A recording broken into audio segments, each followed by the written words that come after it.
All right, what's up, everyone? I think we're live now. Yeah, it looks like we are. Had a quick technical glitch, so sorry for being a few minutes late. Joined here by Clint. You guys know Clint. Been in the land business since 2017. Been around the block many times. I feel like you've actually. I'm gonna share a photo real quick. Oh no. This is that's Oh not what you. no. Not what you think. This is I was thinking about it this morning when I was making coffee, and I feel like there's a funny evolution that I've seen take place in the land business since I got started. And I might not tell it perfectly in terms of the cycle, but it was something like people were starting with the desert lots, mainly owner finance.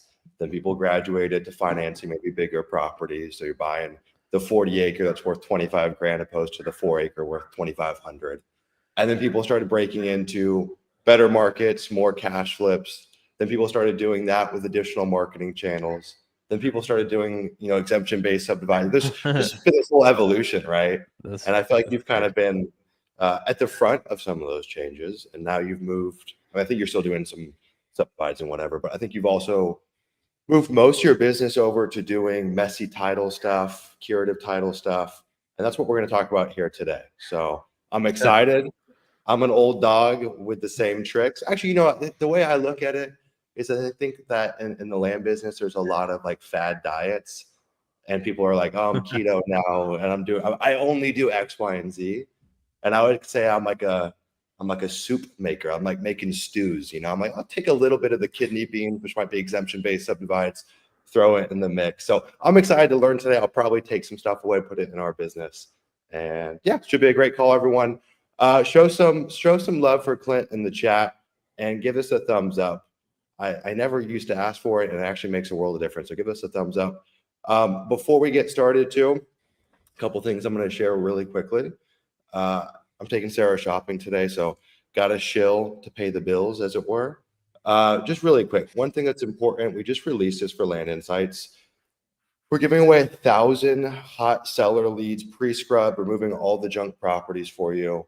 Hop on a call, we'll pick a market, we'll show you the platform, give you those leads, you can take them and run with them. So go over to landinsights.co/apply to get 1,000 plus hot seller leads. All right, man, let's do Hold it. on, We didn't have please. to Everybody, yeah. please do that. Land Insights is so cool.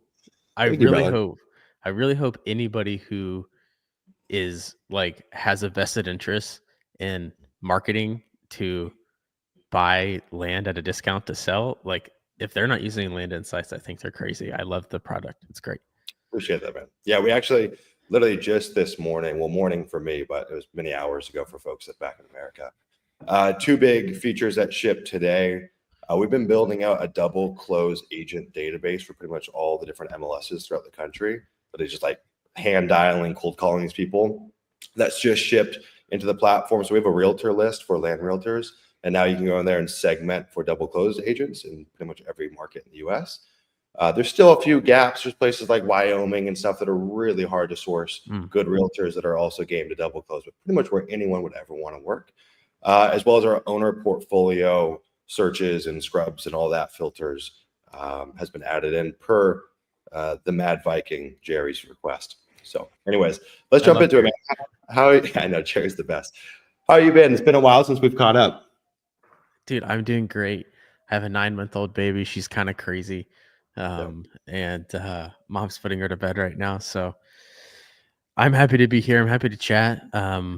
Been yeah, it's been a challenging couple years, but it's been a good couple years. And I think I don't know, maybe I'm on a fad diet, or maybe I have a mixed maybe I have a nice healthy balanced mixed diet. I Yeah, don't know. maybe you're making stew, man. Well, I had a question just before we jump into it. Because I remember when I joined the mastermind, I think that was 2021. At that time, you had a pretty big team. And I think one of the Mm. things that I found challenging, and I think why I've become a soup maker, if you will, is like I don't know. You've got these people that might not want to do a full 180, or making a full 180 might require trimming the hedges and removing a lot of people. And so it's been like, hey, I'm not going to run just like a subdivide only business, but we'll add it in. And when we see them, we'll take them down. And so we've kept a lot of the same people. I feel like you've been on the front lines, taking down a lot of different strategies. Have you kept the same core group of people? And what's that like getting your team on board? Because I think that's something that I've struggled with when you're making these adjustments. And as entrepreneurs, I feel like that's our gift. It's like you can almost see the matrix and you know what the next 10 steps need to be. But for your team, it's unsettling, you know? And so I'm curious what that's been like for you, or can be unsettling. Yeah, so we've kept a lot of, well, with tools now, we can just be so much more efficient. A team of 5 can do so much.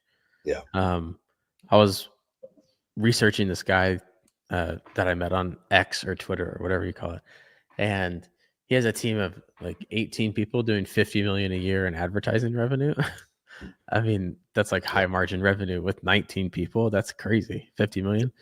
Yep. That's normally like, they used to be 300 or 500 people. So I don't know. You can do a lot with a really good, competent group now, especially with all the AI stuff that is developing right in front of us. So yeah, the people who have been with me for a long time, honestly, like I I kind of go back to the quote of, I don't know, it's either Buffett or Charlie. I don't know, one of them. It's like, where your incentives are is like where the revenue will flow, right? Mhm. Like, Mhm. everyone who's been with me for a long time has generally been tied into the profit of the business and been tied into the long-term goal of like working like we have a very, you don't got to go into an office to work with me, Yeah. right? As long as you do what you do and you do it to a high level, so people who are tied to the company's performance, um, understand the general idea of what the business does. Those two things generally, like, for example, every morning we have a bookkeeping meeting. So like, there's some people that maybe like on your team or on the average business, they don't know the day ins and outs of the financials of the business.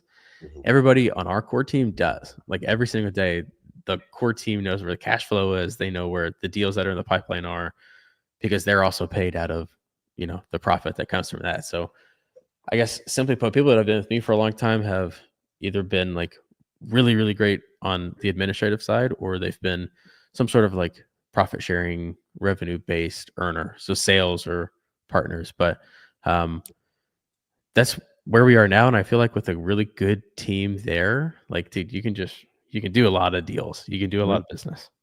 Yeah. Yeah. I've been saying it for, I don't know, the last few months since Land Insights has just gotten better.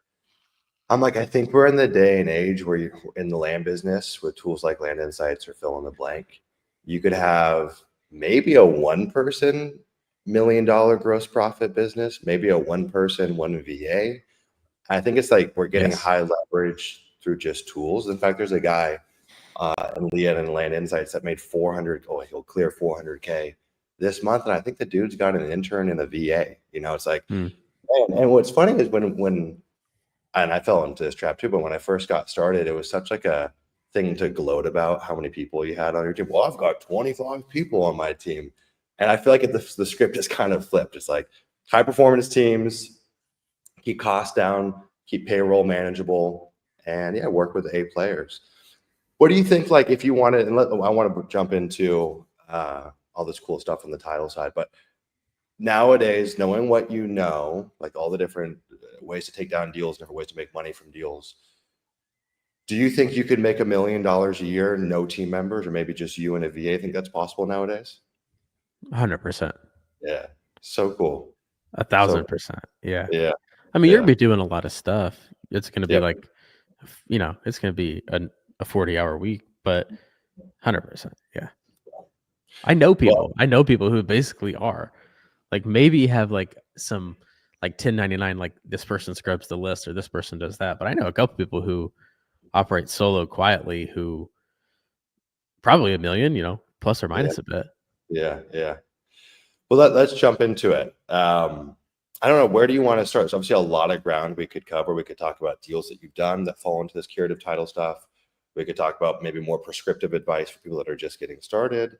Where do you want to go with this? Where do you want to go? What do you want to know? I mean, dude, I would love, yeah, What do you want to know? What does Sumner want to know? yeah, yeah, yeah. Selfishly, I think the prescriptive advice would be interesting. I think the world of messy title, it seems like it's all encompassing. Like there's so much that goes into it. So many like sub niches within this strategy. So maybe talking about, hey, like this is like the common playbook. Like these are the three kinds of deals we look for: affidavits of heirship, or probate, or fill in the blank. And then, yeah, like if someone was on this call watching and they wanted to go in, let's say they don't have any deals in their CRM that have these characteristics, but if they wanted to go and find the lead, hunt them down, bring them in, how would they target the person? What kind of data are they using? How should they market to them? Like someone wants to go get a deal in this world in the next 30 days, what should they do? And I think you've done some exciting deals, so I definitely want to talk about if there's any ones that are noteworthy that you want to share. And some Q&A. So whatever you guys want to put in the chat, we'll make sure that we hit on them at the end. I'm sure there's going to be a million questions. If that sounds good to you guys, let me know in the chat as well. I figured everyone kind of wants prescriptive advice. And honestly, if you've got resources that you want to point people to as well, it seems like there's information on the curative title stuff as it pertains to like houses, but it seems like the information for land is sparse, like not really existent. So sound good? Yeah, that's all of it. It sounds like. Okay. Yeah, it's a lot of ground to cover. We'll try to do our best in a timely manner. But yeah, let's crack into it. And actually, just out of curiosity, one question that I have personally: when did you get into the curative title stuff? And then, out of the deals that you're doing today, what percentage fall into messy title realms? 80%, 10%. So, I think it's a fun label: messy title, distressed acquisitions, whatever. It's really just like hyper targeting, super like there's a civil process everywhere, and civil process is often neglected, and like you can only neglect it for so long until, like, for example, in the state of Texas, I have to get a new driver's license picture every 10 years. And it was my birthday 2 weeks ago, and that was the 10-year anniversary. Okay. So, and I could have done this. I know I have to go to the DMV. I could have done it anytime over the last 2 years, but I'm not going to go because it's a terrible, experience to go to the DMV. And I make the appointment on, a day or two before my birthday to find out that it's 3 months booked out. So there's like, so now I'm stuck when I go somewhere and they ask for my ID and it's expired. It's like, well, I don't know. I have to carry my passport around with me. Right. Yeah. So there's a lot of procedural situations that like they have to go to the DMV, right? Like something needs to happen. And oftentimes the things that need to happen for them to sell the property are like costly. It's hiring lawyers, it's getting loans, it's paying large balances of taxes, it's settling weird legal disputes. But that's the general thing is I think messy title distress acquisitions is really more just targeting things that are at different, like various points of the like important civil procedural side that forces people to inherit properties, pay taxes, things that happen upon death, things that happen when you get divorced, when there's bankruptcies, when there's judgments and liens. All that stuff is very messy from a data side, but with what the tools we have available now, it's like not rocket science to put it together. And some things we've found that are pretty cool is like being able to layer that data and look at a lot of these different situations to like find out if something is encumbered 3 out of the 5 ways I just said, right? Does it have like a fractured ownership? Does it have some sort of tax debt owed? Does it have some sort of judgments and liens? Is there a break in the chain of title? If you can get access to that data, which I think you can, you've always been able to get access to the data, but making it talk to each other has become a lot easier with AI. At least that we found. We kind of got into this right as AI started taking off. And so there's a lot of different encumbrances, kind of being able to get the data for an area that might signal if something has tax distress or if it has some sort of probate civil process that it needs to go through in order to have clear title, right? Like to get inherited properly. So there's markers you can look at in all these areas, and stringing a bunch of that data together, I think is the ultimate. Like it's really where you just find distressed, messy deals, right? Yeah. So there's a lot of areas we can look, and I'll talk about a few of them. I wrote down your questions: 3 types of deals and how to get a deal in 30 days. So we'll go to them. But that's kind of the high level of what I think this whole distressed, messy title thing is instead of thinking about looking at a zip code or a county or whatever, it's like you have a few thousand leads, right? You have 10 or 20,000 leads, and they're really complicated. Like, for example, I think across the 9 large metros in the state of Texas, that's the data we've been able to conglomerate. Probably have something like 100,000 total leads, and if you rank them, you probably have like 20,000 leads that you want to like go chase after. So that's not a ton of leads when you think about a mailing campaign or something like that. And it's because how you work them is different and the situations are different. But every single time you call one of those within some reason, they're going to pick up your call and want to talk to you about the situation because like we've targeted that it's an important situation. And sometimes if like if somebody dies and they have a well-to-do family, you might call them, they'll be like, yeah, we know we hired an attorney to take care of this estate and it's going to get taken care of over the next 6 months. That's like what you hear half the time when you call these people. But the other half the time is like, well, I don't know what we're going to do. Right. I'm not sure. I haven't like had to make that decision yet. And so the 3 types of deals that we've done most is tax distress. So whether it's tax delinquency or what I think's better is like tax foreclosure, things that are in the process of being taken, right? In the state of Texas specifically, and there's some other states that are similar, there's in order for the state and the city to take a property, it has to go through a civil legal proceeding. And that's in the court dockets, right? So they file a civil foreclosure that goes into, the 142nd District Court of Texas. It goes into their docket records, which is data that you can pull and look at, right? And so all these deals, there's a smaller bucket of them, and it's more about like going in to prospect and go outbound to see where there might be opportunity. And so we like tax distress and fractured ownership has been pretty good for us. Other ones we're looking at now are things with encumbrances. So if you think of like deed restrictions, judgments and liens, pending litigation, divorces, bankruptcies, things like that. Oftentimes you can buy a partial interest in a property where maybe there's a number of different things going on and somebody needs liquidity. You could buy a third of a property worth $1 million. If that person needs liquidity, you could buy it for 20 grand. Are you going to buy it? Like, are you going to get paid in 3 months or 6 months or 4 years? I'm not sure. Yeah. Like, we're going to push it to be as soon as we can, but that's a great deal. That's a deal you would do, right? Yeah. And you'd figure out, the other problems along the way. And so it's really like targeting, and where we've been able to target well is the court dockets. So actually pulling the litigation, pulling like the original petition and all of the answers and things that come when you're going through a lawsuit.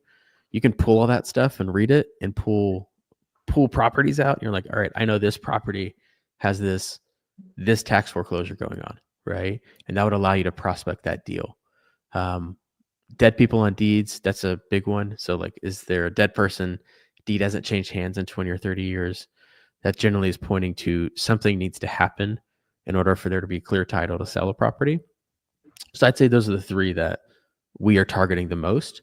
But the other interesting thing I'm sure we'll talk about is we're getting inbound on this too now. So we're using PPC as well to target these things, right?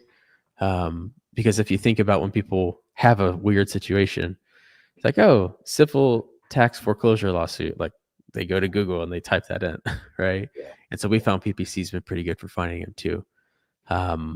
So yeah, there's a whole can of worms there, and we can open up whatever you want. Yeah, man. Yeah, a lot of different directions we could go. I guess for the folks that are watching us, and for myself included, if we were to take one and say like, okay, if you're just getting started, I think this got the most bang for your buck in terms of time invested, or maybe just the ease of getting a deal done. Which one out of that list that we went through, which strategy would you say go target this for the time being for just getting started? Yeah, if you are, well, as always, it depends, right? But Yeah. We'll try to it dumb it down. depends. Keep it simple. And the problem is like that's why I think there's opportunity in these deals is because it's hard to dumb down into into a YouTube live, right? Or dumb down into a course, because oftentimes, like, I don't know, we've just seen some really weird stuff over the past year that's made me think like yeah, we found some of the markers on where people would find a deal, but Mhm. where it actually leads us and how we solve the deal is like completely different than how we thought it was going to when we first looked at the deal. Man, you can find really good, like the court docket, I think is a really great place to look. All right. Yeah. If you had no money and a phone, you could go to a district court, like say one of the district courts in Houston, Texas, or in Austin, Texas, or in Dallas, Texas. Most of them you can literally just filter for tax foreclosure suits, Mhm. right?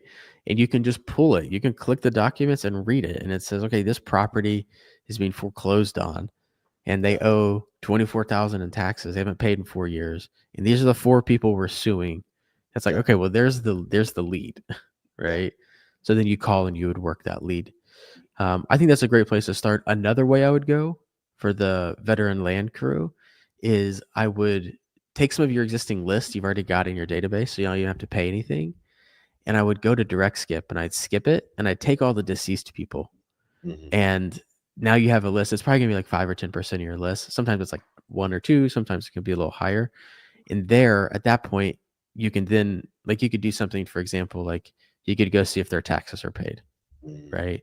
If there's dead person on the deed and the tax hasn't been paid a few years, because here's the problem with land. We Yeah. flipped a lot of houses last year, which is kind of strange. Yeah. Um, with land, the taxes don't accumulate very fast, right?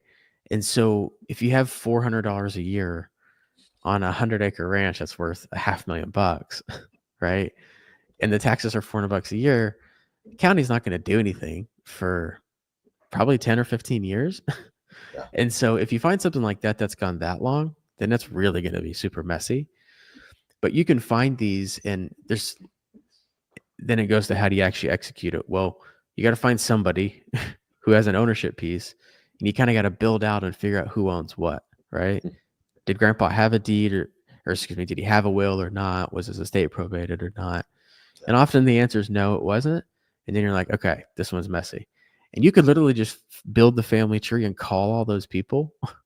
And if a few of them wanted to sell it to you for 10 or 20 cents on the dollar, you could buy their individual interest and then you could push that property to be sold. You could force it through the civil legal proceedings in the state of Texas, at least.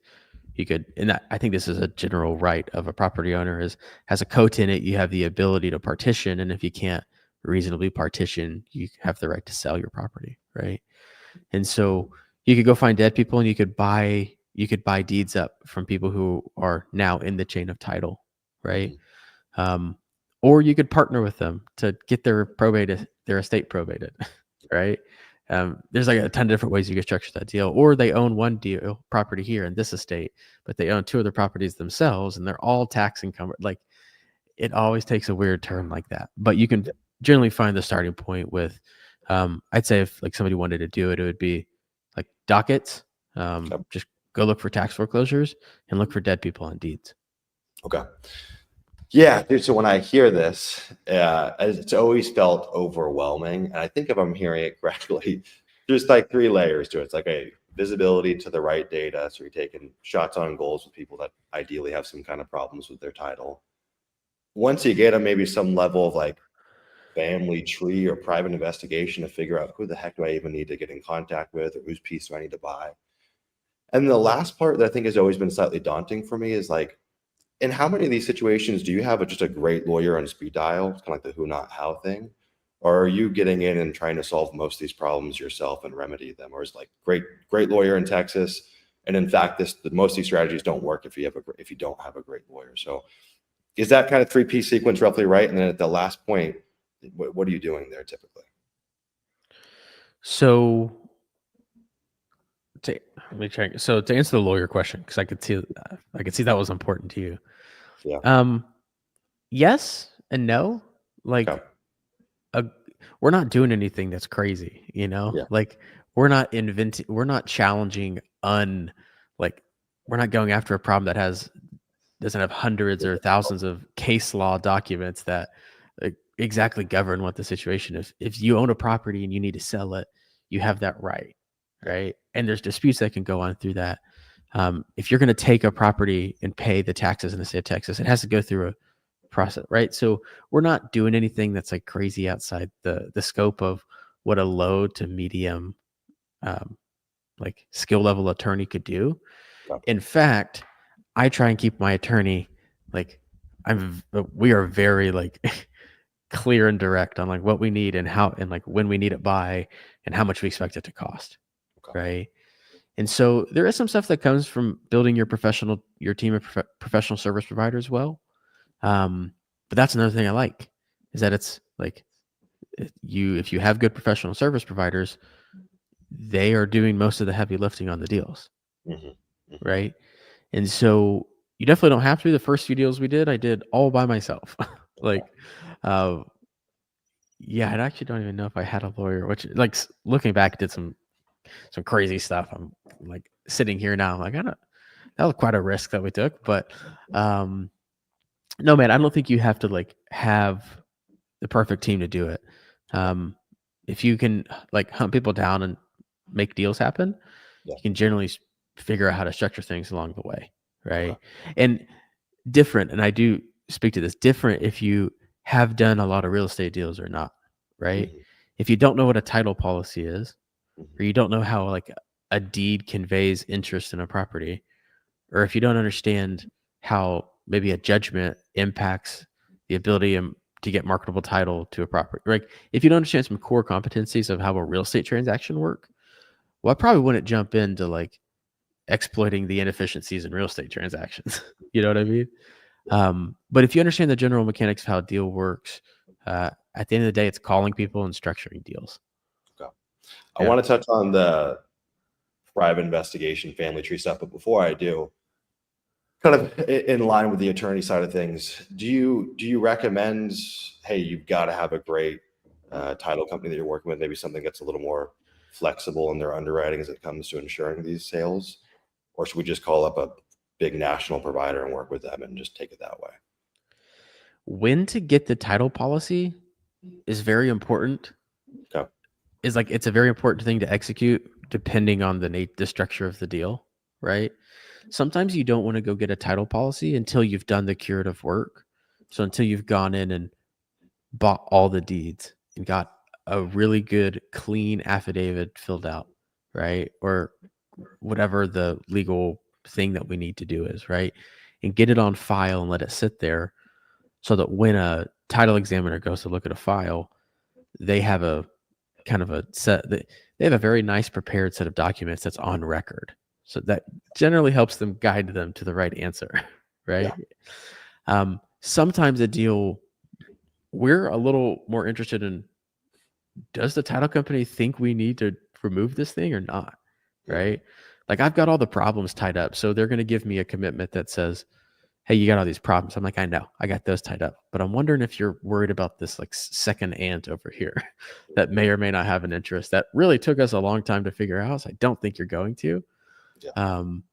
So it kind of depends on the nature of the deal. Okay.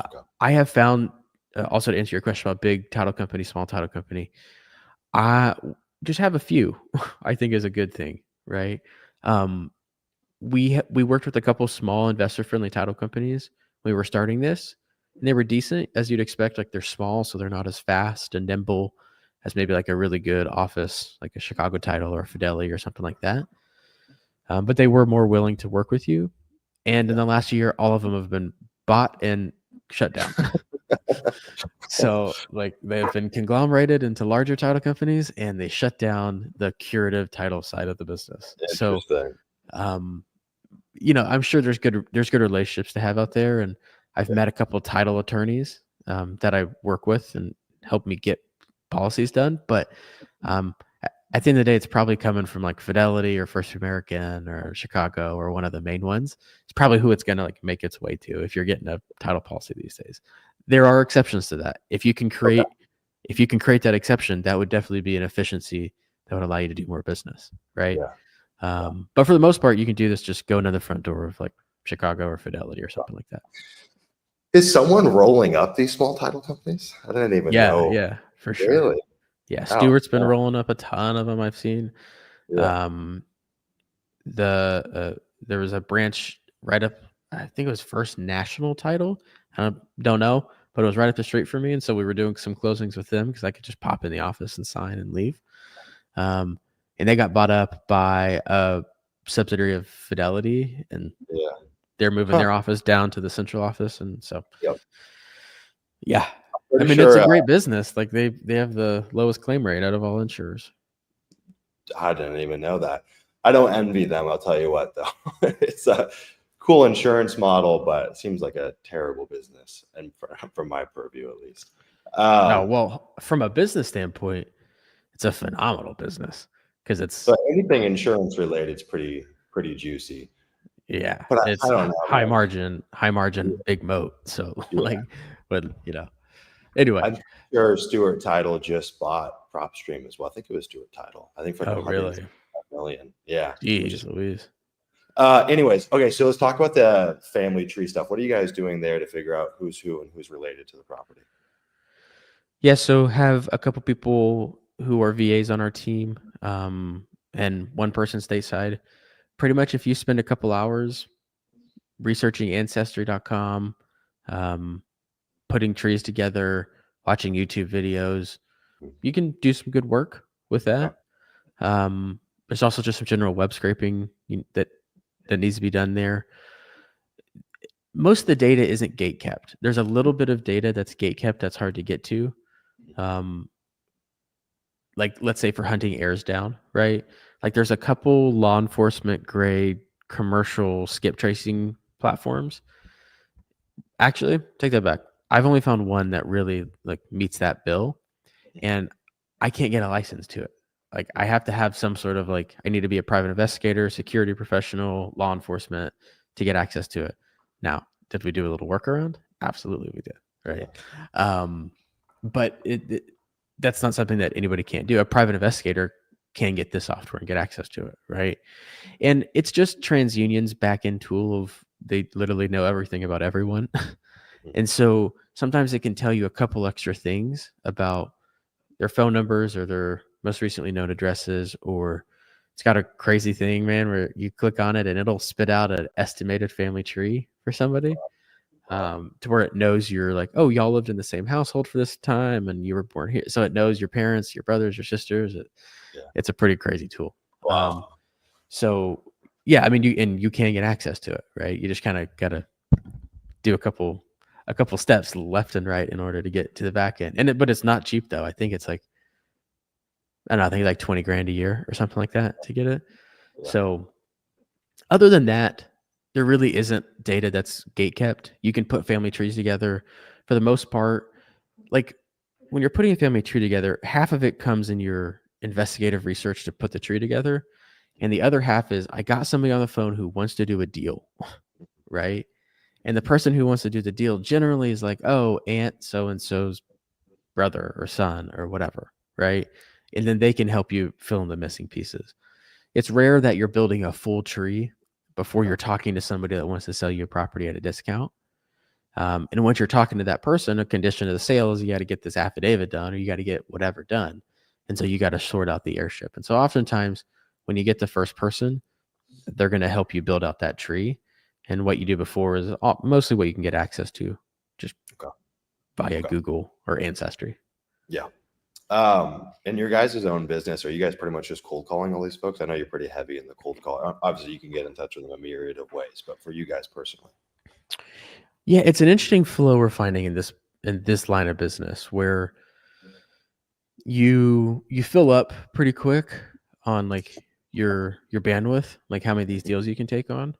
So, with the land flip business, it's like get the mail out and get the people calling in, and let's get down to people who actually want to do a deal, and then let's spread the deals out and see which ones we like, right? And choose our deal and repeat. You can be very efficient. You can do a lot of deals. It's less over here. It's more of like you can do 3 to 5 deals at a time, probably. And it's not going to take up all your time, but that's going to be enough. That's probably going to be a good amount, right? And so it's a little less of focusing on how many leads do I have? Because like at one point, to answer your question, yes, you can cold call. You can send texts. You can send letters. You can do PPC ads. But once you get a couple of deals in the pipeline, like a lot of your time is going to working those deals, right? Yeah. Working it until it's done, which might take a day or 2 days or 7 days or 14 days or something like that. And then a slot opens back up to where you can prospect for more deals. Yeah. So there are so many of these deals out there where you can make 10 or 20 or 30 grand. At the end of the day, it's like a base hit land flip, right?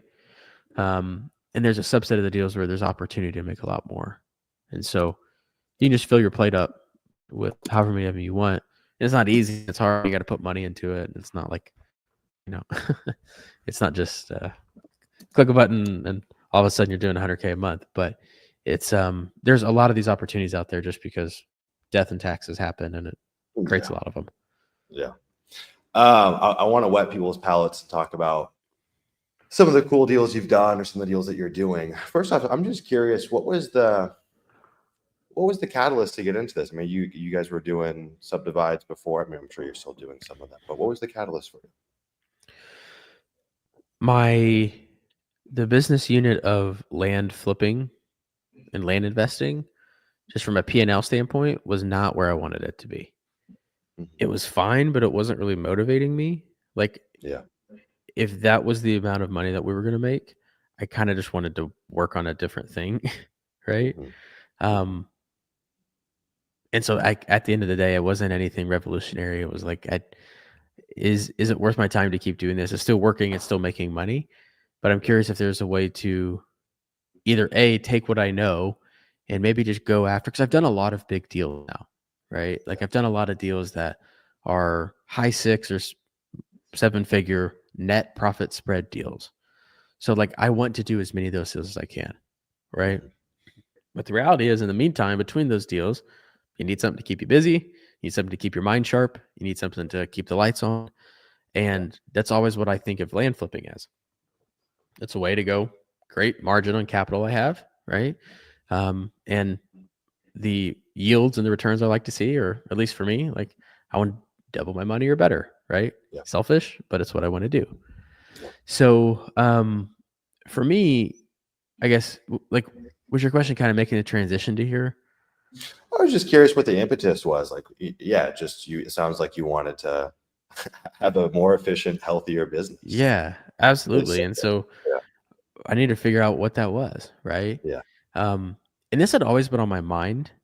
Yeah. Because I've accidentally done some deals like this, or I've had to uncover a property, landlocked, bought a partial interest on accident. Oops. Sold a property on a note, and then they take it to sell it and they send it to a title company. The title company says, "Hey, that guy who sold it to you didn't have clear title." So now I had to go solve and figure out the title issue.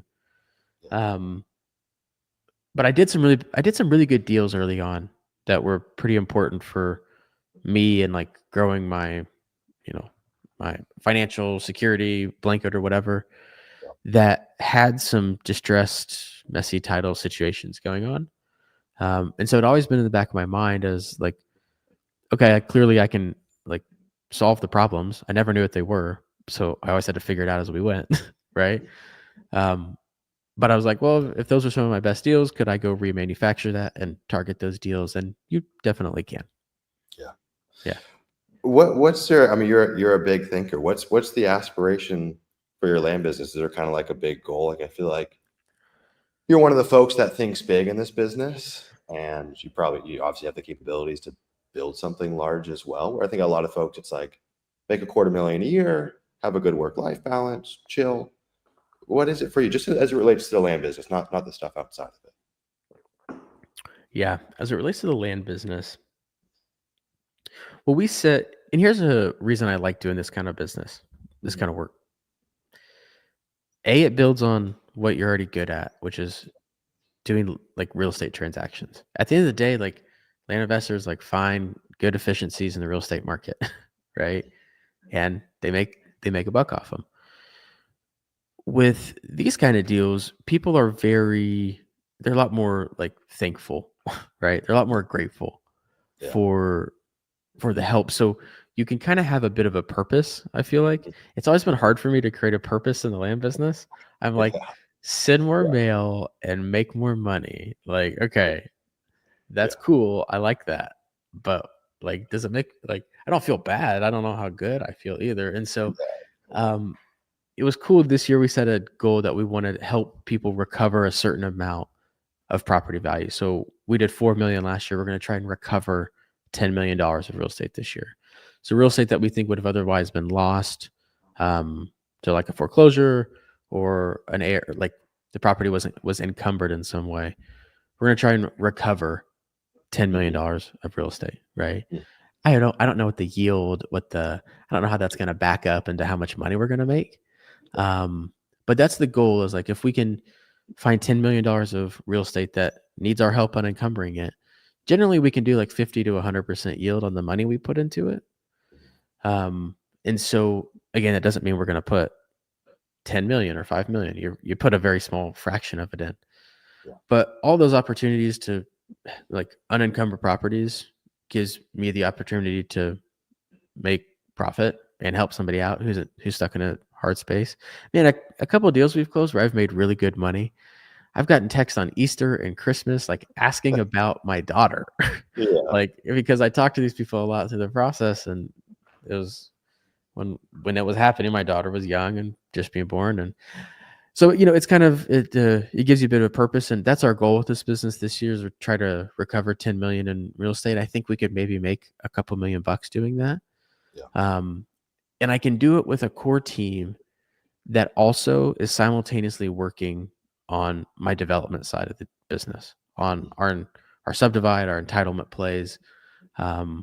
Same team, all the same people. We're just working on different kinds of deals, right? We have a few large deals because those just take forever and move so slow. Mhm. And then we have these deals to keep us busy in the meantime. And so a core team, and if somebody doesn't know something, we teach it, right? Or we have videos, or I send them to Sumner's YouTube channel to watch it. I don't know, right? Send them Yeah. to my channel. I don't know. Yeah. But that's how this business is serving us. And it's always, for me, been a good cash flow drip, right? Mhm. Something that allows me to pay for operations, overhead, and a little bit of take home pay, Mhm. right? That's kind of how I think of this business. Yeah. So I keep doing that, and anything else that flows off, that it throws off, I'll probably just keep reinvesting to try and do more deals. Yeah. Yeah. Yeah. This business, it's a great means to an end, but it's devoid of pretty much any meaning. Doing the turn and burn flip model. And again, it serves its purpose. I always tell people when they're just getting started, it's like 2 to 3 years in, you might have a bit of a quarter life, midlife crisis. Yeah. I went through that myself, and I still wrestle with it. But it's like Maslow's hierarchy of needs. Like, you need food, you need shelter, you need safety, warmth. Go get that. Go solve Yeah. that, and then you can find meaning elsewhere. Or you could potentially find it in the business if you're doing stuff like this.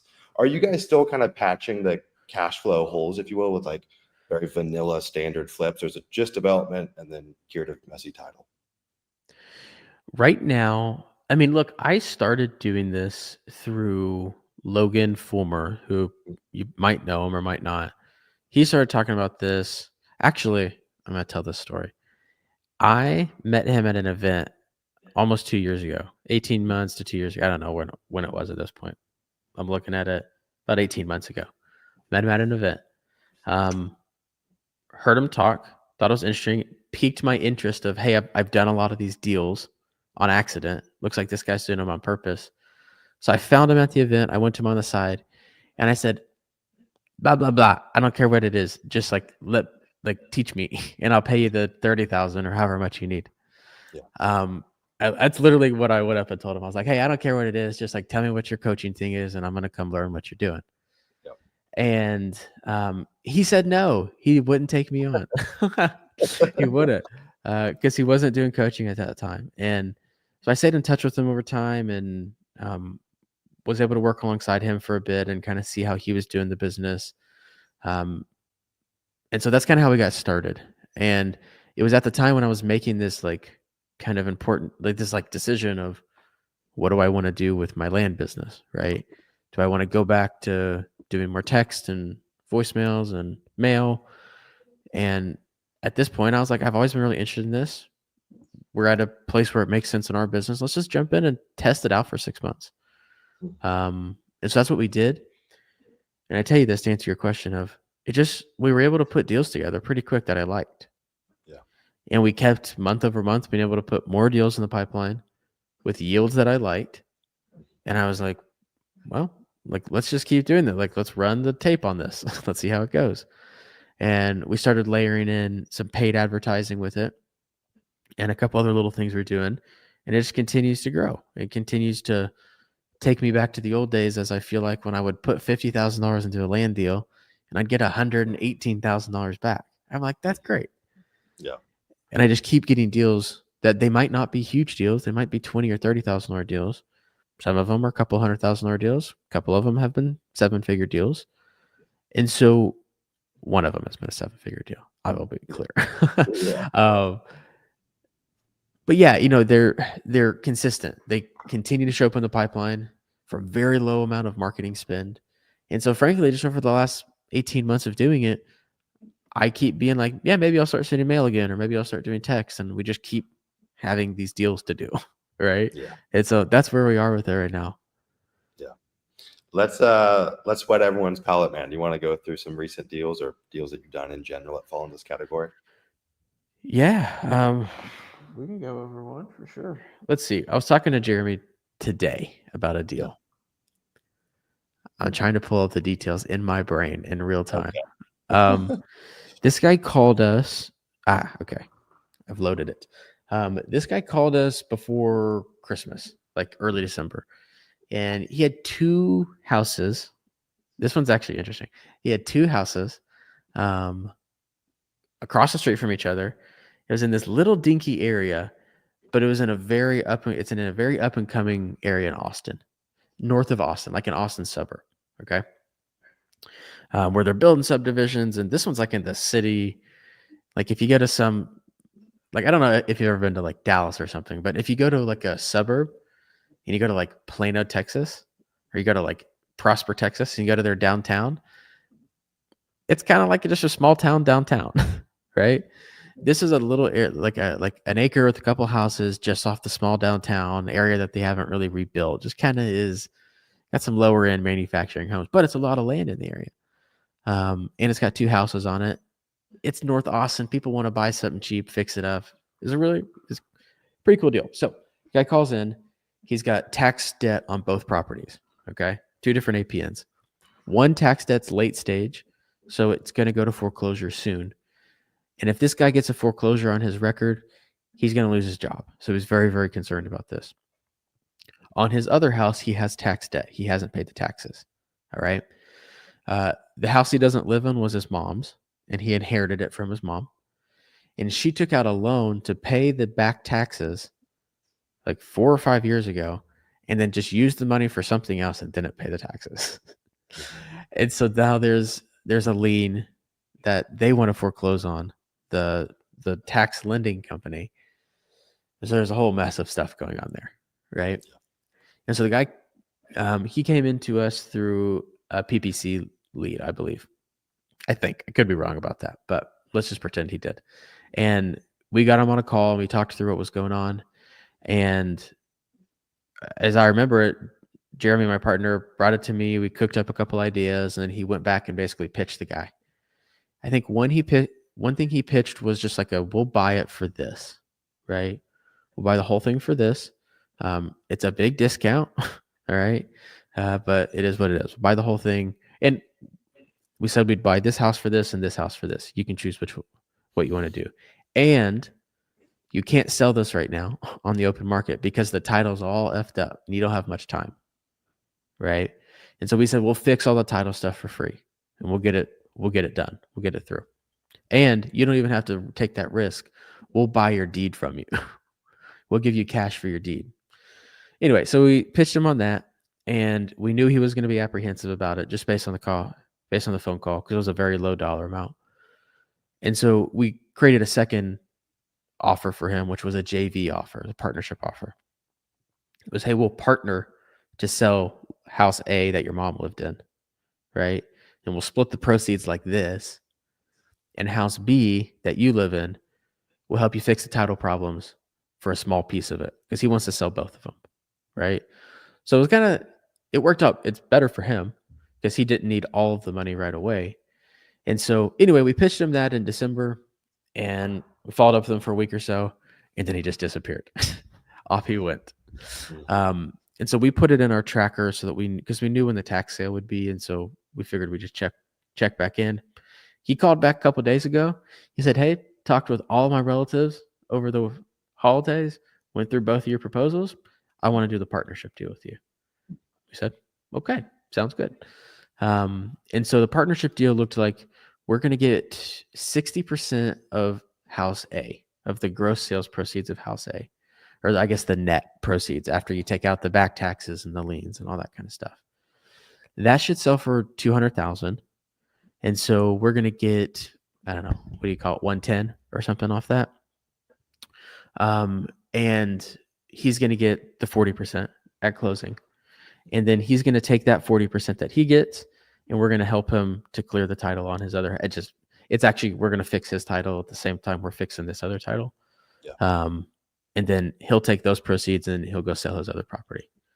And that was the deal we struck up. And so we should make, I think the underwriting spreadsheet says after our projected fees, we'll make like 110K or something on it. Yeah. Yeah. That's sweet, man. That's sweet. There's people asking for more house case studies in the chat. And I realized that Jessica actually sent a litany of questions that I accidentally went renegade on. So I do want to touch on one of the questions that she suggested I bring up, which was, and then I do want to talk about some of the house stuff that you've been doing. Apparently an $800,000 profit flip. I think it was in this whole messy title stuff. Does that ring any bells? Yes, we did do a deal like that too. Sure. Okay, Yeah. Yeah, this is a great deal. It's one of the first deals I did. I found it on a tax foreclosure lawsuit list. And so I was looking I live in Dallas. So crazy. I was looking in the city of Dallas at tax foreclosure cases. And I saw this case that had been open on this 6-acre piece of land, which in Dallas, 6 acres is like huge.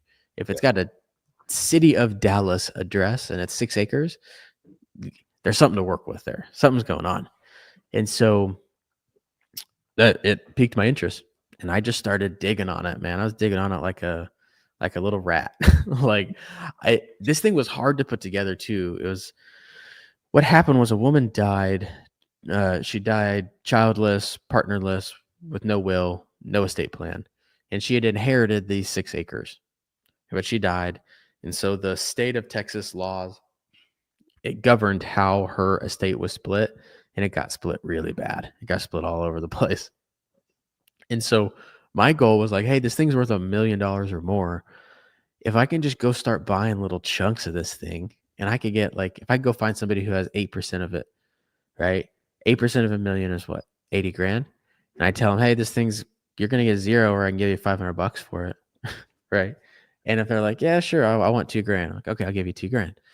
And so that was my plan. And I started hunting these people down, and they were so disparate, and they were kind of well off. They didn't they did not care about this thing. And they were so distant from the woman who actually died.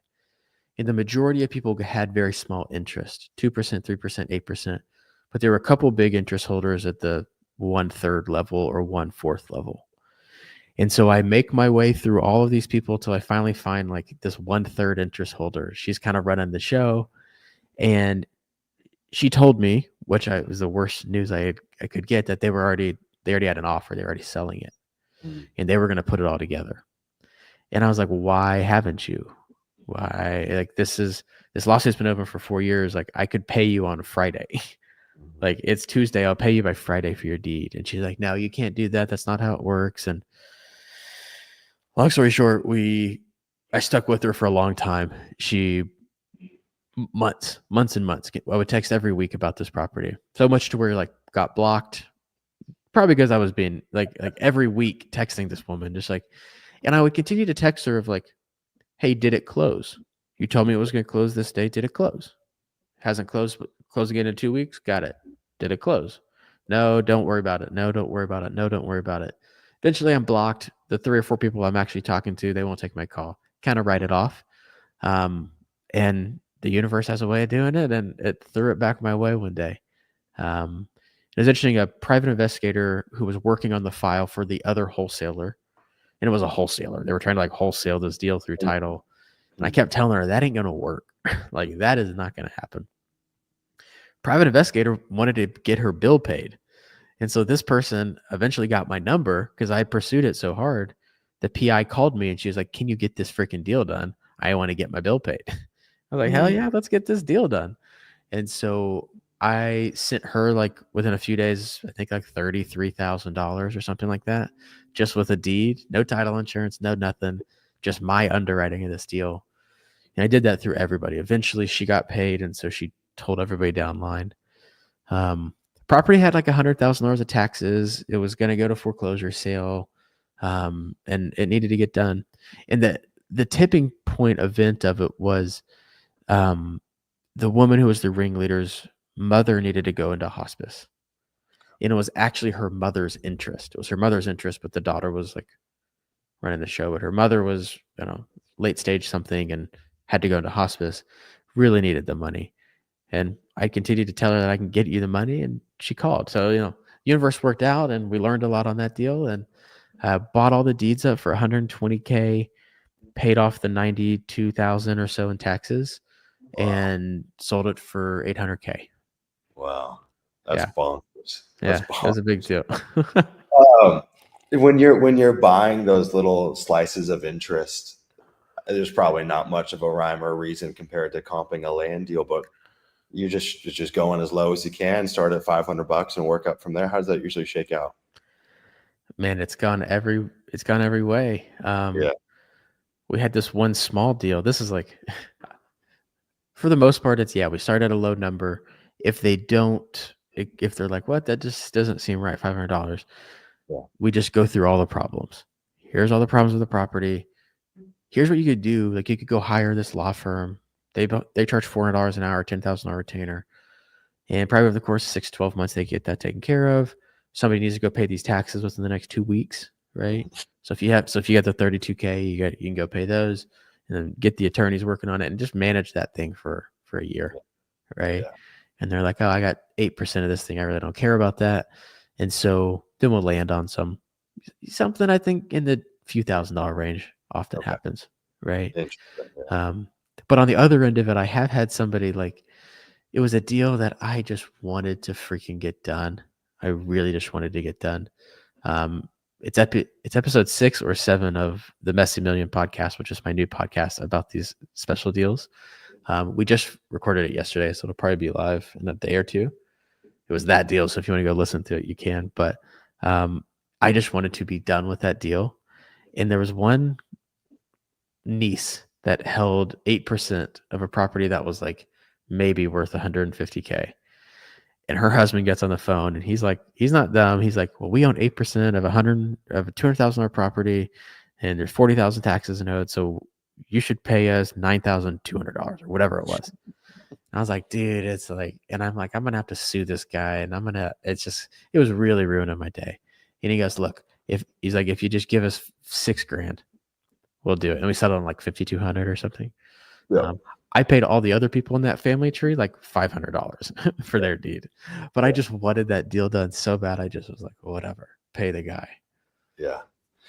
This is I mean, it's a bare bones question, but when let's say you walked away on that deal and you couldn't get everyone else their slice and you've got a third of the property, what's the market like for if you want to flip out of a third of a property? You're stuck and Yeah. there's not much of one. Maybe you could go to me Yeah. or Yeah. like somebody that does this, and they're going to want to buy it at a discount to what you bought it, or maybe they'd buy your position out, but there's no marketplace. If you got stuck on a deal, impasse, can't get a deal done, you just have to sue for partition, Mm. and you're going to win. Like, there's no Mhm. question about it. You can own 2% of a property and you can force it to be sold. Wow. Generally, through the litigation, if the owners really wanted to keep it, they'd figure out a way to finance you out of your 2% and they get ownership, right? But yeah, if we owned 80% of a property and we wanted to sell it, would file a lawsuit for partition. We'd go seek a summary judgment and we'd get a judge to say, yeah, we're going to sell this. And they'd sell it kind of like a foreclosure. It'd go as an auction, and wouldn't be ideal, but that's the out. Okay. Have you had to do that yet? Go the full course? I have not had to go the full course, and here's why: because I have a heart. Okay, Yeah. Yeah. any deal that if there wasn't some like, just to put it simply, if there wasn't somebody in a house that probably, I don't want to be the person that's kicking them out of the house, right? Mhm. Um, if I didn't like care as much, I would just finish those lawsuits. Yeah. But through some of these lawsuits, we found that that a couple properties we bought interest in were, there's a 78-year-old woman in there, and sure, her taxes are deferred, and she's going to lose that thing eventually. But the state of Texas won't kick an 80-year-old woman out of their house. Her taxes will just defer until she dies, and then they'll recoup them after she dies. But they won't kick him out. I could kick him out if I bought her like grandson's deed that he actually had an interest in, and then wanted to said, "Hey, I got 6%. Granny's got 92%. I want to kick her out." I could do that. Yeah. And we've got one deal that it's gonna be a real juicy deal. It's gonna be a really good deal. I think we'll be all in it for like $100K. There's gonna be, by the time we buy it, 400,000 in taxes, but it's worth $1.5 million. So I bought up every deed, about every deed, and I was in the process of suing these heirs in order to get them, just because I had got like 30 or 40% of the property, and I hit a stone wall, just like you said. I couldn't get this part of the family, and they were just unreasonable, didn't want to work with me, and so we went to litigation. Through litigation, we have found that there's somebody, the person who's living in the house. There's two old people living in the house, and I'm just not going to kick them out of the house, right? But through litigation, we were able to settle everyone else. And so I was able to buy all of their deeds. And whenever these people do move out of the house, I'm going to have 80% of the property at a nothing burger of a cost basis. And it'll sell for $1.5 million. So someday that's going to be a really good deal.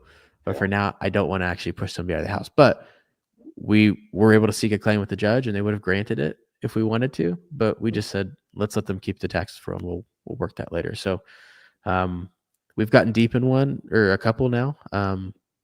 But the later stage we get in one, generally like we've had a lot that have been opened and started, but they generally get settled pretty early in the process. Somebody comes to the table to get the deal done, or magically they're moved out of the house and want to sell or whatever it is. Yeah. At any given time, how much money do you have roughly floating out there in these deals? You're like, they might pay in 2 years or 6 months. What's that look like typically? Yeah, so we've put a lot of structure around this. It was kind of like the Wild West at first, where it's just like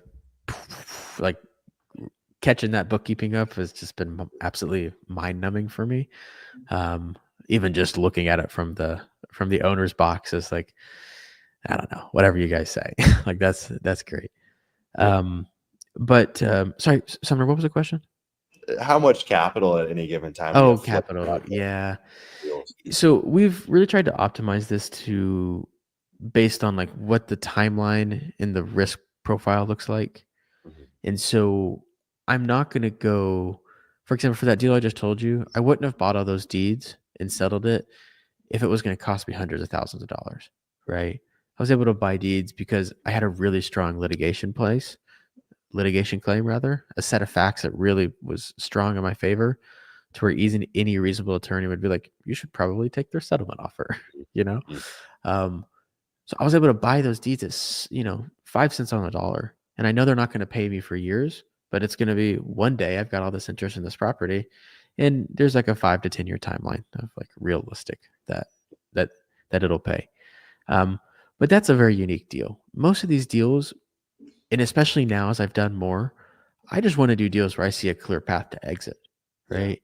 It's fun to tell the stories and to talk about the deals with all the crazy stuff, but my favorite one is whenever we like that deal I just told you about a second ago, or the very first one we talked about. We structured a JV with the guy. He signed a deed over to us. We're going to list the house. We're going to split the proceeds. Like we didn't have to do anything, Yeah. Yeah. Only thing we have to do is file an affidavit of ownership for that deal, right? I would much rather do those deals. But if the spread's big enough, we'll work on a really complex problem too. So for a deal like the one we just told that we talked about at the beginning, we'll probably have $20K in that deal or something like that, because we're paying him like a $10,000 advance because he needed that for his truck and for his taxes and blah, blah, blah, something, right? So we got him with a $10,000 advance, signs the deed over. He gets the rest of the proceeds at closing. And then we have to stop the tax sale. So that's going to probably cost us another 10 or 15,000. But all simultaneously, we're going to be selling the property. Right. So for that deal, we'll probably be in for like 30 and be out for I don't know, 130 or 140, something like that. How many of these are you pitching JV? It seems kind of like the ultimate meta, just to come in, provide a service, and then JV with them, keep your money out of it as much as possible. Yeah, we just kind of go down the tier, just go down the ladder, right? Like I would much rather just buy all your interest at a very low dollar amount. Yeah. The JV really only works if you have a small, tight knit group, right? Okay. So it's like a single owner, maybe, or like a few brothers or something. Like when everyone's close together, then everyone might agree to a JV. But if you've got a spread out deal where a bunch of people have ownership, there ain't no JV is going to happen, right? There can be maybe independent ones. Like, for example, in a situation like that, you could say, hey, I can't, like, it would be crazy of me from a business perspective to give you $15,000 for your 12% interest. What I can do is I can give you $1,000 and then I can give you another 9,000 when I get this deal done. Right. And so you could do individual little JVs, if you will. But the paperwork is actually like, I got your deed for $1,000 and you got to hope I'm good. And I pay you on the other end, your 9K. But the JV option, like JV is a great way to put a deal together. Yeah. Where do you want to go from here? We talked Tell about me. the deals, got my questions answered for the most part. I know you're working on like a data solution. We could touch on that. I also shared for everyone here in the chat, 23rd of this month, you guys have got a webinar coming up. Put that in the chat. I'll share it in Discord after this. I'm sure you guys can go get more info there. But yeah, where do you want to go? Man, wherever. This stuff is I don't know, man. I really, you and I have talked offline a lot Yeah. about like how we feel about this business and how we feel about the land business. And, you know, for the side of our business where we do education and webinars, for me, I got to be excited about it. Like I got to be really, really excited, or else it's hard to bring the energy to run that kind of business. I got a little burnt out on land flipping, and so it was really hard for me to keep building a land flipping coaching business, right? And so that's really what we've been doing the last 18 months, and I'm really excited about what we're doing now, right? I think there's opportunity. I don't not think there's opportunity in land flipping. In fact, I think there's probably never been a better time to start land flipping in this market. Like consumers' wallets are tightening and people are starting to make more financial decisions. At least I'm seeing that on my side of the business. So I think if you know how to target land deals, especially ones like it's a very simple data filter to target dead people, right? It's not rocket science. It's like something you should do because it's clear. And if you go talk to anybody who's done a lot of land deals and you really have them break it down and think about it, a lot of the underlying deals were done because it was grandpa's property. And now I have it and I don't ever use it. And I got to keep paying the tax bill. It's just a difference. It's the same story. It's just played out a different way. Right. Yeah. One side they probated the estate. They've kept the ranch for 10 years, tried to sell it once, didn't work. Now they'll take your 60 cents on the dollar offer. The other one is like grandpa died and nobody took the ranch. Right. And now I got to go stitch it back. So for me, it's been fun. It's been engaging. It's taken my expertise as a land flipper, more recently a light land developer, I like to say, and it's just kind of allowed me to, I guess, supercharge some of those powers. And I've just been so like, I just want good returns, Sumner. Is that too much to ask? I just want good returns. I want to put $1 out and get 2 or 3 back. Yeah. And that's where we've seen it. And when you see an opportunity like that, we just want to keep growing. So I'm excited about it. I think it's a great bolt-on strategy if you're investing in land.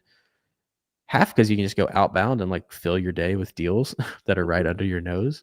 But yeah, I'm gonna teach I'm gonna do my best to teach in 2 hours on the 23rd what I know and how we do it, and then after that, we're gonna do a small group coaching program. But I think the data thing would be cool to talk about. Do you want to talk about that real quick? Yeah. All right.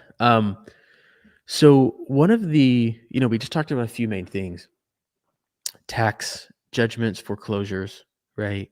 We talked about dead people on deeds. There's other things like divorces, for example, mortgage foreclosures. All of these things have databases. They have places where you can find data. Well, actually, let me take that back. Some of them have places you can find data, and some of them have very messy data sets. I think you know a lot about messy data sets from landed sites. Yeah. And so one of the messiest data sets that there's not a central solution for is court docket data. So the actual events and the PDF documents of what happened in an actual case, litigation that's ongoing, right? Who's suing who for what, like all the stuff in the petition, in the answers, in the request for summary judgment, in the appointment of ad litem attorney, all that stuff that's in the docket. It's hard to go say programmatically, give me all that stuff, right? And so that's one thing I just wanted to go pay somebody for. I just wanted to pay him, and I couldn't pay him. I couldn't find anybody that could do it. What I did find was I found a group who would like go and bundle some of this data together for me. And I enlisted their help, and we started formalizing, like creating a central data set, a central data schema, and kind of nasty, if you will, routing in and creating an API where we could pull data from the large counties in the state of Texas. And now they've been able to hook up with a couple other data groups, and now we have access to like all the states and a lot of the district court dockets. So what we've done is in the state of Texas, currently we're at 9 and we're growing. We have 9 of the largest markets, all of the court data. We've pulled it and we've sorted it. We've sorted it for important things. How much taxes do they owe? How much is the property worth? And are there any dead people in the lawsuit? Right? And some of them have like varying levels of those things, right? And behind the scenes, there's a lot of other stuff going on, but those are the 3 main things. And it's a very, very niche list. Yeah. But in just about every person you call, there's an opportunity where an investor hasn't talked to them, and there's a deal that could potentially be put together. And so we've created that tool. We've matched it up with property data. So we're able to pull the property information out of the tax lawsuit, match it up with property data, and skip trace and start looking for the owners. It's the hard part. It's the nasty part of doing the business. And there's a lot of counties in the country. We've been able to do it in 9 of the Texas counties, but I think we have a route to do in all the Texas counties and potentially other states after that. So that's a cool tool we're doing. And that's kind of how our business is running right now. Is we're filling our day with outbound work using that list. And we're also running Google ads, PPC ads that are filling our inbound pipeline with a lot of really weird and wacky scenarios. But the funny thing is with that list, man, we started in Harris County, Texas. Anybody, feel free to copy me, go to Harris County, Texas. And we haven't been able to get out of Harris County, dude. We just keep like, we're just stuck. We're doing deals in Houston, Texas. We've trickled out a little bit. We're doing this deal up in Austin, but I think that came in through PPC. Like most of our outbound stuff, our day is just filled with Houston, Texas deals. And we've got we got a really good pipeline. So, there's a lot of opportunity in this subset, and it just takes a lot of time and effort, and it's a little different than what most people are used to. But anyway, on the 23rd, I'm going to go over like that strategy we're using, how we built that data set. And I'm going to show you how you can get access to it and learn a little bit more about this stuff. I don't want to have you spill the beans, and you can defer if you don't want to answer it, but do you have to be in the coaching program to get access to the tool? Is it just for that group? If I answered that question right now, I would not be completely accurate. I don't know. Yeah. The reason I'm opening this up is because I want to put more capital out into deals. Like, it takes a lot of time to put these deals together. And I've got this really cool list that we're using freaking AI, baby. We're using AI to build it. All right. It's actually interesting. All the important data is in the PDFs from the court dockets. And until ChatGPT got really good at reading PDFs and pulling data from it, I think this is why nobody's done this yet, because it's just like so compute heavy. And it's Yeah. so hard to like read a PDF and make a logical decision, and AI can do it. So we're using it very heavily to build the list. Um, but there's just all these opportunities. And I guess just from a selfish point of view, I just want to work less hard and I want more of them to come to me. Right. Mhm. Mhm. And so the problem is if I give somebody access to the data and I don't teach them how to use it, they don't got any clue how to. It's kind of like it's a very niche subset that we got to work together on. And so I think the first time we do it, we'll probably run it with a smaller group. And it'll just be people that are inside our program. Okay. But over time, I hope to expand it out. And I don't know where it's going to go. I could have done all these podcasts I've done the last couple of weeks, and somebody like takes my idea and is way better at Mhm. software than I am and just builds it before. I don't know. Yeah. But for me, it's pretty much my goal is to do more deals.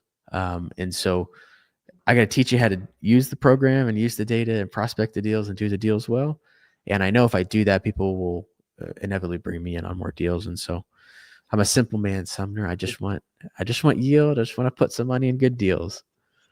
Yeah. Dude, it's funny. Most people, they come into this business like side hustle mindset. Then they're like, okay, I run a land business.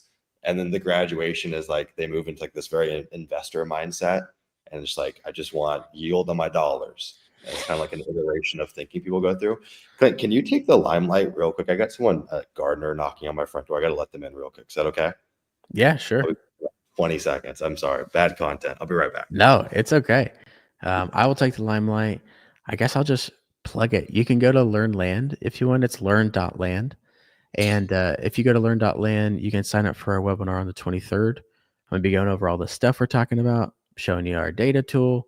And if you've ever been to one of my webinars, if you've never been to one of my webinars, you'll know that I put a lot of time into them. So if you have been, I know you'll sign up. If you haven't been, I only do them once or twice a year. So you'll get a lot of good value out of it if you come. So hope you go to Learn Land and register and sign up. It'll be fun to see you there. What else? I can't see the comments, so I don't know if anyone's commented or if there's any questions. And Sumner lives in Bali, I think. And so it is a reasonable time of day for him to be letting a gardener in. But at my house, it is 7:20, so it is not a reasonable time of day to be letting the gardener in. So um, that's what I know right now. That's what I know right now. Hope you guys are having a great day. If you want me to tell you about another deal we did, I did another deal. We did another deal a couple weeks ago. This is an interesting one. We have this guy in Montana who he came in through a PPC lead, and he needed money to basically stop a tax foreclosure. And we made him an offer. Just this is going to sound familiar if you've been here for a while. We made him an offer to sell his property to us, and he didn't like it. And so then we made him a JV offer. And we basically gave the guy, over the course of 6 months, we gave him $40,000, and we helped him get his taxes paid, get his properly surveyed and split, um, and get it taken to the market to sell. And our agreement with him was that we were going to get double our money. I know, crazy, Sumner. I want double my money. So we told the guy we'd give him the 40 grand, and when he sold his property, we get 80 back. So that was a simple way to make 40 grand. Sumner, you missed it. It shucks.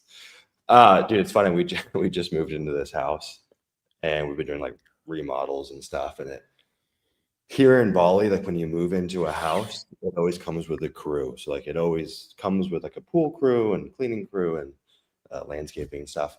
But we'll literally have days where there's like for some reason none of them talk to each other, but they all somehow come at the same exact time. And you'll have like 15 people here. They're like, we put a new roof on. They're like redoing the roof, installing X, Y, and Z. It can be a freaking zoo here.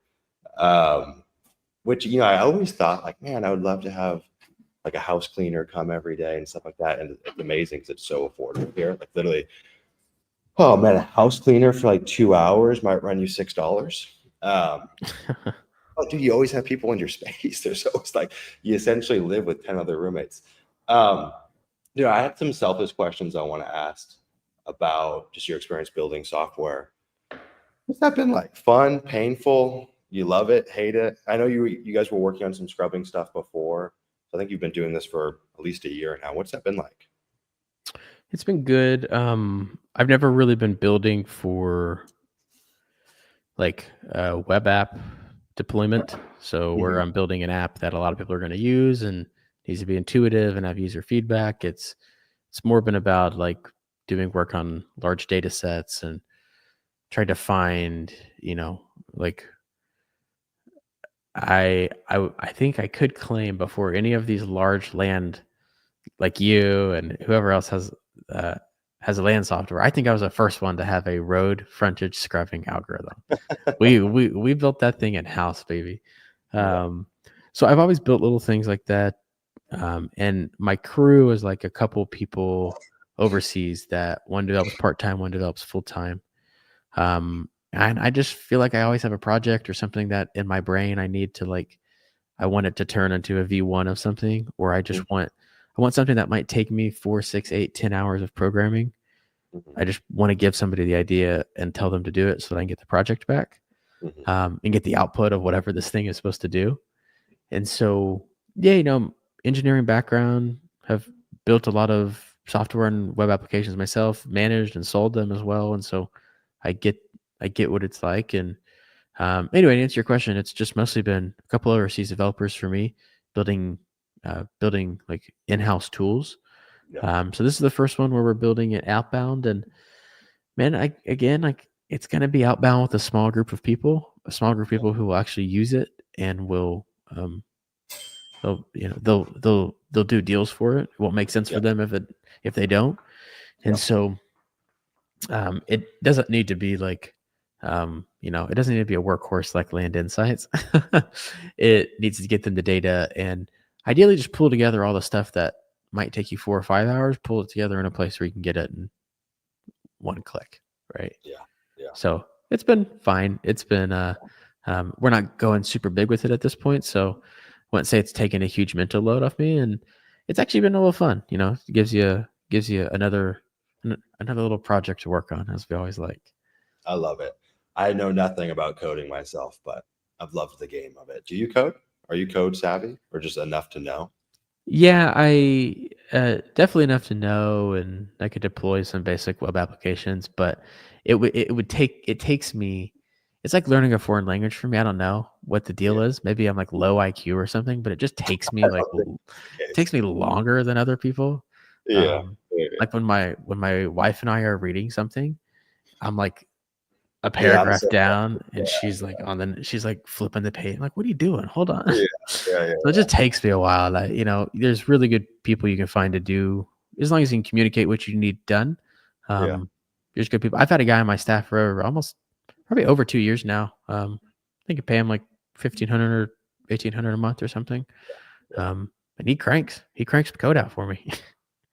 Dude, that's funny. Sarah and I suffer from the same thing. She's like a ridiculously fast reader. If we read a magazine at the same time, it's not going to happen. In fact, she bought me a Kindle. We became like Kindle converts in the last year. And Nice. Kindle gives you like an output. And I read a lot, but I'm very slow. I probably read, I don't know, maybe 30 or 40 books last year, which I thought was like a decent win. And she It's got pretty like the huge. Kindle.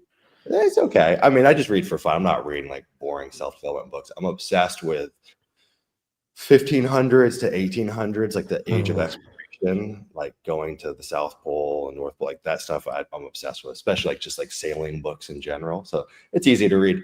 But she got her like Kindle stats back, and I think she last year read like 120 books or something like that. that's Dude, she'll crazy. finish a book in a day or two. It's unbelievable.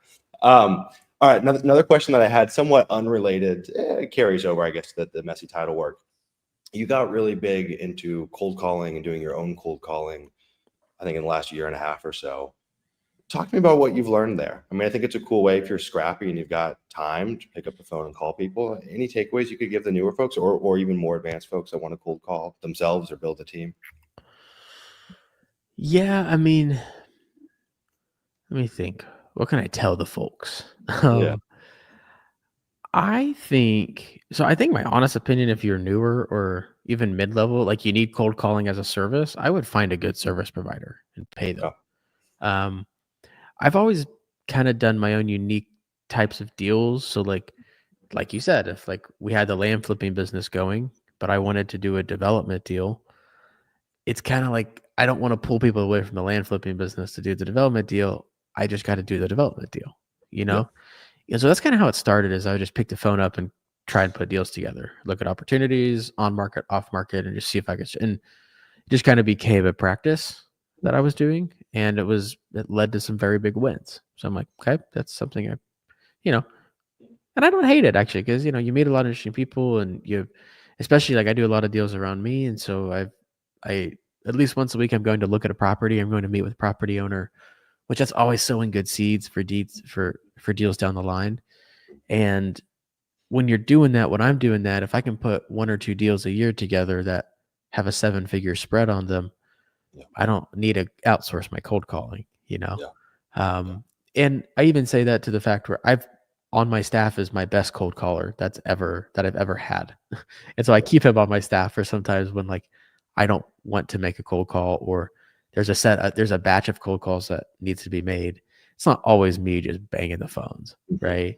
Mhm. I do have somebody in house, and I know there's a few groups out there. I don't know who's affiliated with who, so I try not to use names, but that are doing outbound cold calling. And I would just really want somebody that was a ninja about phone skills and output and dialect and things of that effect. And so, Yeah.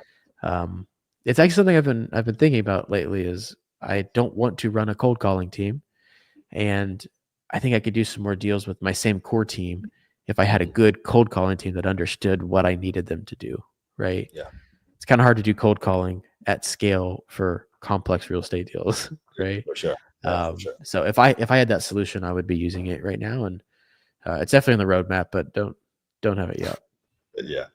Yeah. I've never built or I've never retained cold call teams for a long time. I've done it myself and hired some interns to do cold calling, but I've seen good result, or I've heard good things from Landy leads from a guy named Brandon Parker. I think Yeah, they do. yeah. It's pricey. I mean, I definitely I'm always of the mindset of learn the skill, bring it in house. It's not that difficult to source and retain and train good talent. It's just a muscle you have to flex. But everyone here, I've heard good things about their service. Mhm. Dude, we can wrap up here. I know we're almost an hour and a half in, but you've been in the land business for a while. You know a lot of people in the land business. You coach a lot of people in the land business. So I don't know, predictions or advice, things that you would get, even outside the curative title stuff, next 2, 3, 4 years, things to focus on, maybe things you think waste of time. Anything you want to give the people? Oh, that's a pretty broad one. It's broad. Make it whatever, just gut feelings. You don't have to have anything perfect. Yeah, I think that here's how I answer this. Right now, so like I had a flipping business, and then I went rogue and I started doing subdivides. Then I built a little business around that, and then now I've gone rogue and I'm doing these like messy title deals, and I've built a little business around that. Where my next like thought of like going rogue and doing something different that really builds upon my land base is looking into heavy infrastructure deals. I think there's going to be some major population alignment in the next 5 years. Major is relative, but there's going to be a lot of migration to areas like Sunbelt, Texas, some of the Arizona, Florida, North Carolina, South Carolina, North Georgia type markets that are going to experience a lot of growth. And even growth of like 1,000 people a day is a lot of growth. Like, how do you add 350,000 new people to the sewer system? Right? There's a ton of stuff, and so I think looking into land projects that are, you always hear the buzzword of in the path of growth, but like, Mhm. what does that mean, right? Like, if you want to go buy something in the path of growth of Texas, like, I hope you have Goldman Sachs financing it. Like, it's not a deal that you're gonna do, right? Um, but I'm really interested in water. I'm really interested in power, and so those are the plays that I'm kind of keeping my eye on. Is data center is a hot topic. So, but really, when you understand from the engineering side, from the physical side of what it takes to build a data center, these people don't care about the land cost. It's not the problem to them. They care that can we get low voltage, high voltage, super high voltage, and gas, and is it possible to have solar as well? Because the data center can't go down. Mhm. right? Data centers got to operate. So I'm really interested in infrastructure deals. I'm really interested in water infrastructure, understanding what's happening. Like in the state of Texas, for example, there's two of the largest ever created man-made aquifers have been Mm. built or in the process of being built right now. Nobody knows that. You didn't know that, right? But like they're building 50,000 acre reservoirs. Do you know how Huh. long it takes to build a 50,000 acre reservoir? That's 90 miles north and then pipe all that water to the city. That's crazy. It's crazy Yeah. business. Yeah. And if you track the development of real estate, it follows those lines. It Yeah. follows power, follows water. And so there's some plays in that realm I'm really interested in. And that's kind of my like going rogue business right now. Yeah. So That's an original answer. I've never heard someone bring that up. Are those deals that you would like sit on and land bank for the next few years, or you're going to pull the infrastructure to them yourself, or are you just planning the infrastructure is going to be brought there? it depends, right? Yeah. It depends on it. Depends if you find a good deal that you want to land bank for yourself, keep as a ranch. I can only do one of those deals. I have the funds in my personal net worth to have like one expensive ranch. That's all I Yeah. can do, right? So I can do a deal like that. I'm very interested in a super strategic ranch purchase. Like I'm currently looking at 315 acres, like 45 minutes from downtown Dallas, which you'd be like, that's insane. Well, it's like 90% floodplain. But I think there's some interesting stuff we can do with the floodplain, with conservation easements, as well as how cool would it be to have a 300-acre ranch right 40 minutes from downtown. Yeah. So there's plays like that. Also, where's institutional money going into land? Right now, institutional money is going into everything I just said. It's going into land infrastructure. It's going into major infrastructure. So the land required to run 50,000 cubic acres of water 90 miles down into the city of Dallas. There's a lot of infrastructure that needs to be built along that. As we increase power, there are another interesting play are battery sites. So buying land in either the path of power or near high voltage power lines. And like all these plays would be, hey, I have a buyer. Like I'm going to go find a buyer for it quick, right? I think the easiest one, or the one I know the most about right now, are data centers. There's billions and billions and billions and billions of dollars flowing in right now. Um, I think it's going to be a gold rush for 20 years. Mhm. And I think 15, 20 years, and then it might be, I don't know, it might be like office, but I don't care. Like I'm going to ride it for the for the current Yeah. years. I think if you can put a data center deal together, you can retire, frankly. If you want to, you're not going to, right? But because dude, it takes 3,000, 5,000, $10,000 a square foot to build out these data centers. Yeah. To build a warehouse, it costs 150 or $200 a square foot, right? Yeah. Crazy scale. So they don't care if they're paying $10 a foot or $40 a foot for the land, Yeah. but it probably is worth $5 a foot if the data center company isn't buying it, Yeah. right? So there's a big arbitrage there that it's a niche market. You got to know a lot of little things, but I'm trying to dig my closet. And I think if you can prospect and find sites, there's a Yeah. lot of institutional money buying land like that right now. And so I'd like to flip a deal like that. It's interesting. That's you're the first that's ever brought that up in the land flipping context. I actually have a good friend who we actually just placed in Ryland's business, but he was working for CBRE as like a data Mm, center analyst for I think for the Southeast. And he was like the go-to person. He'd write these giant annual reports with whatever predictions for the next year, things like that. Yeah, it's a crazy world. I've got two very off the beaten path questions, and then we'll wrap up.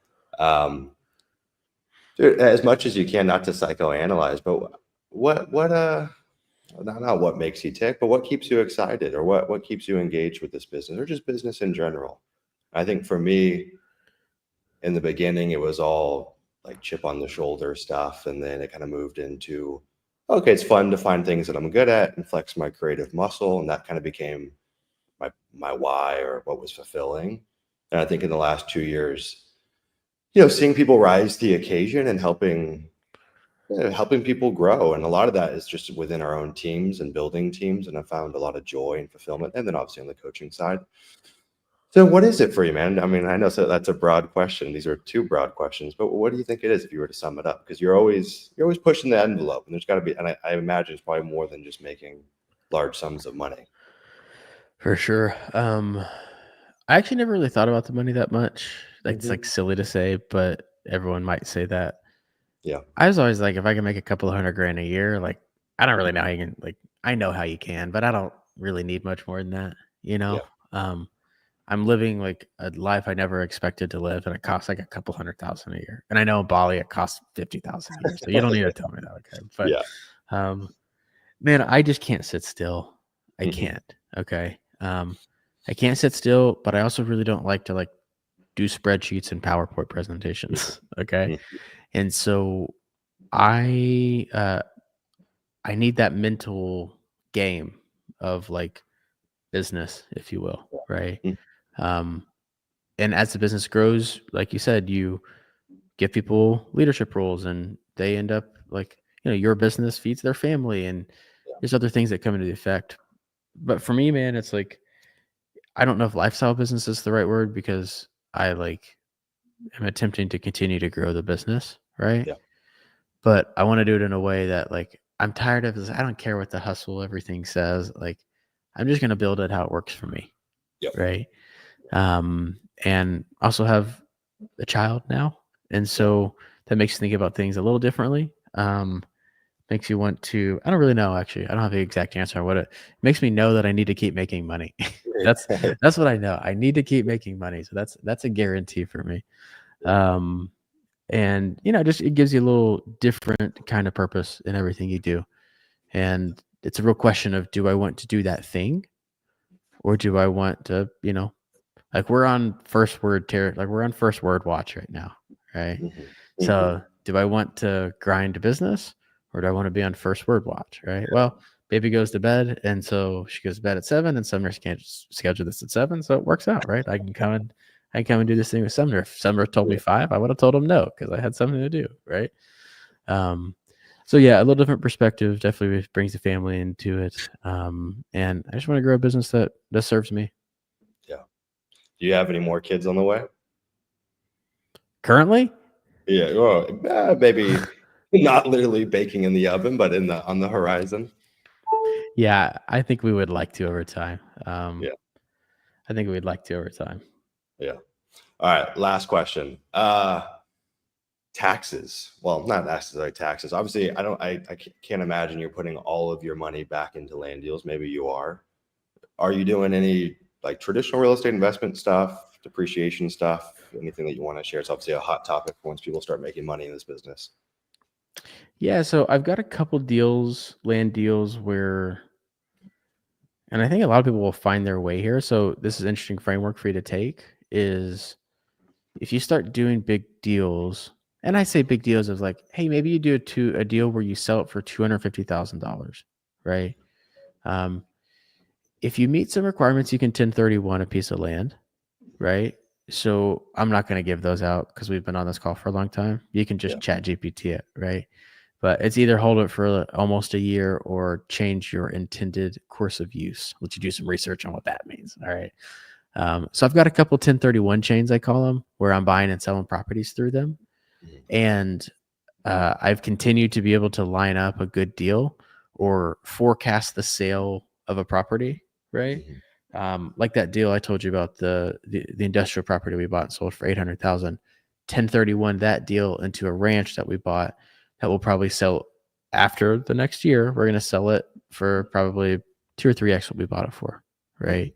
So I got a couple of those going, and I think eventually they will end up in a depreciable commercial real estate asset. Mhm. But I think it like your portfolio should be driven by what you want in life right now, right?